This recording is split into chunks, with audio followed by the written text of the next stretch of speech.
अस्सलाम वालेकुम रहमतुल्लाहि व बरकातुहू। अल्हम्दुलिल्लाहि रब्बिल आलमीन वस्सलातु वस्सलामु अला रसूलिल करीम, अम्मा बाद। आज हमारा प्रोग्राम आप सुनिए इम्पोर्टेंस ऑफ द रिश्तेदारियाँ, जो रिश्ते हैं, जो रिलेशनशिप है, वो कितनी इम्पोर्टेंट है। ये आपको प्रोग्राम तौक़ीर अंसारी पेश कर रहे हैं। उनको हम भूल रहे हैं। जिन रिश्तों की इज्जत के लिए कहा गया है उनको हम भूल रहे हैं, जिसके पे अल्लाह का हुक्म और रसूल का हुक्म सल्लल्लाहु अलैहि वसल्लम का रिश्ते निभाने का। सगे दो भाई होते हैं, आपस में लड़ते हैं, एक हो जाते हैं, क्योंकि वो रिश्ता खूनी रिश्ता है। लेकिन जो रिश्ता बनाने वाला है, भाभी का है और सास का है, बहू का है, बहनोई का है, ब्रदर साले का है, वो रिश्ते जो है साली का है, जो रिश्ते बनाने वाले हैं उनका टेक केयर करना बहुत इंपॉर्टेंट। मगर हिजाब के, जिसके लिए हिजाब कहा गया है, जिसके लिए कहा गया है कि हिजाब यानी हम जैसे ससुर है और देवर है, तो ससुर जो है उसके आगे आप फ्रीली आप आगे बात कर सकते हैं विद द चादर कवर। लेकिन अगर देवर है, you have to stay away, वो आपका महरम नहीं है देवर आपका। तो ये चीज पॉइंट भी ख्याल। तो जो हमारे दुनिया में अमल जो है हमारे ईमान के साथ नेक, जो हमारे नेकी है, वो सब अल्लाह सुब्हानहू व तआला एक्सेप्ट करते हैं। लेकिन इसके बाद ईमान नहीं है, वो ऐसा जो telephone without line, telephone has no line, telephone नजर आ रखा हुआ, ऐसे मुसलमान चलता हुआ नजर आ रहा है, लेकिन उसके बाद लाइन नहीं है अल्लाह ताला। तो वो लाइन बनानी बड़ी मस्त है। और वो लाइन कैसे बनेगी? वो जब हम अल्लाह के रसूल के फरमाबरदार, वातीउल्लाह वाती रसूल, क्योंकि भाई इंसान के पास डायरेक्ट नहीं आएगी और न डायरेक्ट आएगी, किसी इंसान के पास नहीं आ सकती जब तक कि अल्लाह ने किसी को चूज किया है।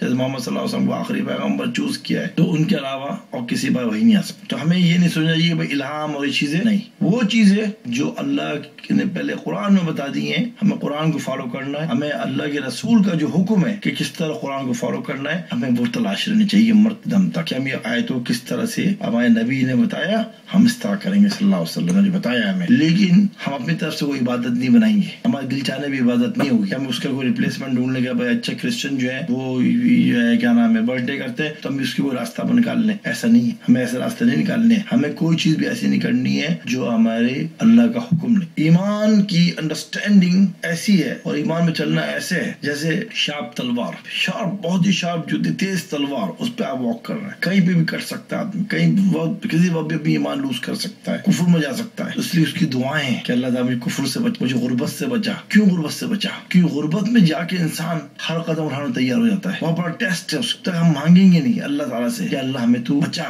जैसे दुआएं अल्लाह इन्नी असौल मन्नाफिया, कि अल्लाह मुझे वो इल्म दे जिससे मुझे फायदा पहुंचे, जो क्रैप है दुनिया का वो मुझे निकाल दे मेरे पास। पूरी दुनिया में कोशिश हो रही है थ्रू टीवी कि जो दुनिया का इल्म है, जो लोगों का इल्म, वो किस तरह हमारे पास हमारे दिमाग में घुस जाए, जो हम ले रहे हैं बैठ के 2-2 घंटे 4-4 घंटे। वो इल्म जब भी हमारे पास निकलेगा जब हम उसको क्विट अल्लाह का इल्म लेकर आएंगे। अगर एक बाल्टी पानी है उसमें एक बूंद पेशाब डालेगा कोई, तो वो पानी नहीं पी सकता। इसी तरह रूह के पास प्योरिटी रिक्वायर्ड, ईमान में प्योरिटी रिक्वायर्ड। अगर हमारे पास प्योरिटी नहीं है, शैतान तो डिस्ट्रक्शन डालेगा, तो तरीकों से आर्गुमेंट लाएगा, कहेगा तुम ये हो, तुम वो हो, तुम शिया हो, तुम सुन्नी हो, तुम कादियानी हो, तुम फलाना हो, डिबागा हो। ये सारे लेबल जो है इनको हटाएं। हमें पूरी कोशिश करनी है कि जो अल्लाह का हुक्म है वो अपनी लाइफ में लाना है। जो रसूल ने किस तरह बताया हमें उसकी तहकीक करनी है, उस पर रिसर्च करनी है, वो अपनी लाइफ में इम्प्लीमेंट करनी है। हमें किसी झगड़े में नहीं पड़ना है। हमें तो हमसे ये पूछा जाएगा खबर में मन रब्बो का, मन दीन का, मन नबी हो, तो हमें इस पर फोकस करना, अपने रब के मुताबिक अपने आप को एजुकेट करना है।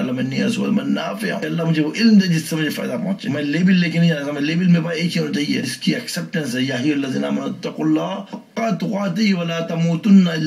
कि जब तक मुसलमान नहीं होगे अल्लाह ताला में एक्सेप्ट नहीं करेगा, और कोई लेवल अल्लाह ताला के एक्सेप्ट है मुसलमान। तो मुसलमान बनने की तैयारी किस तरह करने में, कि हमें कुरान की रिसर्च करनी है, हमें रसूलुल्लाह सल्लल्लाहु अलैहि वसल्लम ने इसको किस तरह फॉलो किया, उन हदीसों की रिसर्च करनी है। खाली वाकयात एक दूसरे सुनाने के नहीं, बल्कि वहाँ टाइम लगाना में सबसे पहले कि कुरान को किस तरह हमारे नबी ने फॉलो किया ताकि हमारी लाइफ सुधरे, हमारी जिंदगी आसान हो, हमारे पास शैतान हटे। और तवासो बिल हक, ये अल्लाह का हक है हमारे ऊपर, हर रूह पर अल्लाह का ये हक है कि अपने आप को अल्लाह की फरमाबरदारी पे लगाए। वो फरमाबरदारी कैसे आएगी? वो किसी इमाम को किसी को फॉलो करके नहीं। फरमाबरदारी जब आएगी जब प्यासा पानी के पीछे भागता है, तो ऐसी रूह जो है वो कुरान और रसूल सल्लल्लाहु अलैहि वसल्लम के अमल के पीछे भागे, ढूंढे, रिसर्च करे, तड़पे, पछता है अपने गुनाहों पर, जब उस रूह को चैन आएगा। तवासो बिल हक, ये हक है अल्लाह सुब्हानहू तआला का रूह पर, इसलिए रूह को जवाब देना पड़ेगी। तवासो बिस सब्र, जो सबर करेंगे दुनिया के अट्रैक्शन, दुनिया की प्रेशर पे, प्योर प्रेशर पे, दुनिया की जो प्रेशर पड़ रहा है इंसान पे, फैशन से,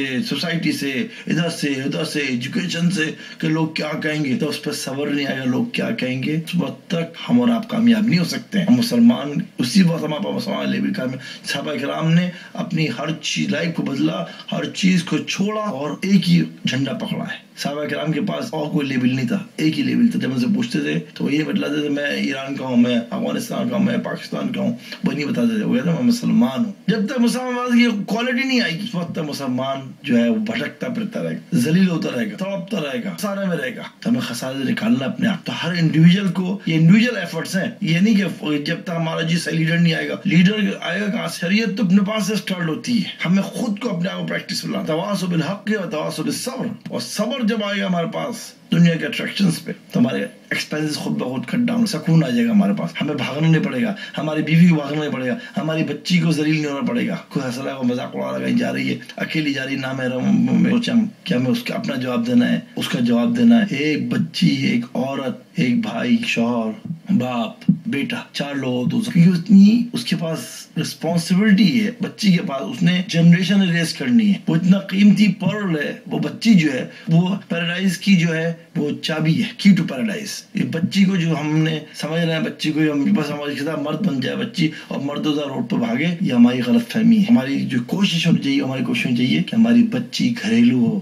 گھر کو سنبھالے, بچوں کو صحیح ریز کرے, شوہر کو کمفرٹ دے. شوہر کو جب کمفرٹ ہوگا تو شوہر ترقی کرے گا. یہ ہماری حضرت بی بی خدیجہ کا, حضرت فاطمہ, حضرت زینب اور حضرت آسیہ, ہم دیکھیں گے ان کا کیا بیک گراؤنڈ. ضرورت پڑی تو وہ حضرت آسیہ گئی ہیں. اگر گھر مضبوط ہے تو سب کچھ مضبوط. اگر گھر مضبوط نہیں ہے تو پھر آدمی پیچھے پریشان ہو, پیچھے میرا کیا ہو رہا ہوگا. اگر پتہ لگے گھر پیچھے لٹ رہا ہے, جیسے آج کافروں گھر لٹتے ہیں کہ اس کا بوائے فرینڈ آ گیا, اس کا یوں ہو گیا, اس کا یوں ہو گیا, یہ اب مسلمان میں انٹر ہو رہی. اگر پیچھے سے گھر لٹ رہا ہے یا مرد گندی باتوں میں چلا گیا, یہ دونوں کا ایفرٹس ہے. ایک آدمی کا ایفرٹ نہیں, یہ خالی ماں کا, یہ لڑکی کا ایفرٹ نہیں, یہ دونوں کے ایفرٹس. اللہ سبحانہ تعالیٰ ہم سب کو انشاءاللہ صبر دے زمانے کے ساتھ, اور ہمیں اس وقت پہ لے جائے جو اللہ کا حکم ہے. وقت کو پکڑ لو جو تمہارے ہاتھ سے نکل رہا. پکڑنا کیا ہے؟ اللہ کا دین. سبحانک اللہم و بحمدک, اشہد ان لا الہ الا انت, استغفرک و اتوب الیک. جزاک اللہ خیر.